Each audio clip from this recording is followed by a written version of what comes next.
She's a science major who discovered her hobby, which is a love of interior design.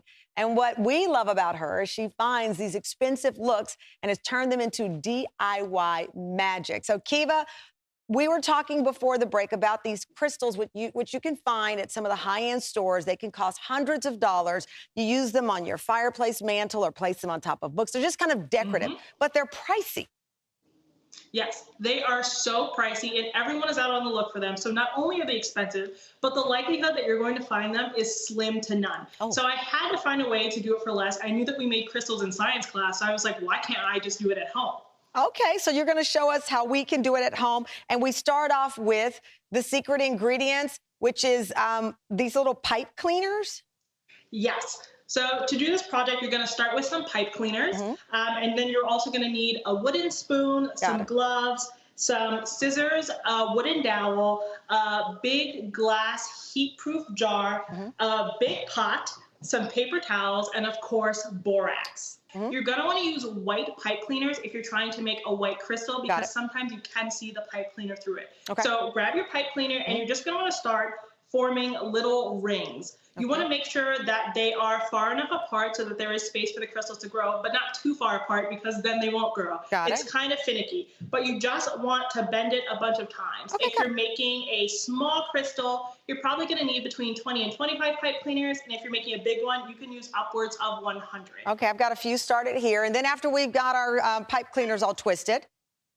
Yeah, so once you have your pipe cleaners all twisted, you're going to have something that looks like this. This is to make a flatter crystal, and then if you want one that's round, it would look a little bit like this. Okay. But what you do is you take the structure and your wooden dowel. I'm actually going to use a paintbrush of all things because it's big enough for my bowl here. This just goes to show that when you're DIY, you can use anything that you have at home.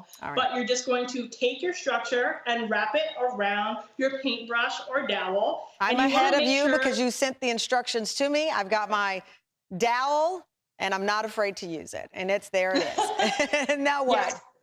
And you just want to make sure that it is long enough that it can be submerged in this water here, but not too long that it's touching the bottom or the sides. Okay. And from there? Once you have this ready to go, what you're going to do is you're going to put on your safety gloves. So we are dealing with borax, which can be an irritant. So we want to be safe. So use your gloves. You probably want to keep kids out of the area while you're doing this as well. And does it matter how much of the borax that you use? Yeah, so you're actually going to want to use a ton of borax. You're going to think you're using way too much, but you want a ton of borax because you need to make a super saturated solution.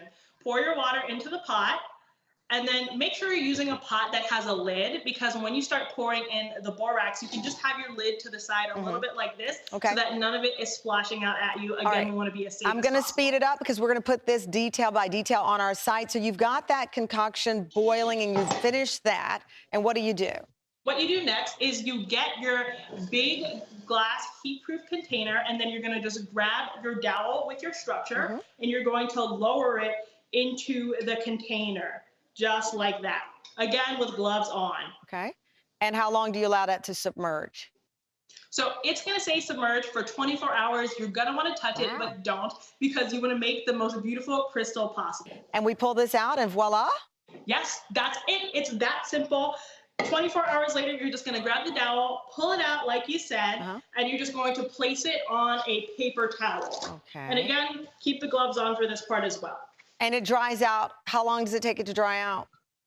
I would give it a full 24 hours to dry. And it's mostly important for it to dry because it can damage your things. The borax can do that. So if it's completely dry, your thing's going to stay intact, and you're going to have a nice decorative piece to put on top. Well, we have one here that we made, and by we, I mean the team. And here it is. And so this is how you would display it. A little beautiful bowl, put that in, as I said, on top of any shelf. This is a great little hobby you've got going on here. I like it. Thank you. It's so fun and so affordable. All right, well, congratulations on all the success. Keep it going. We'll keep following you on social media.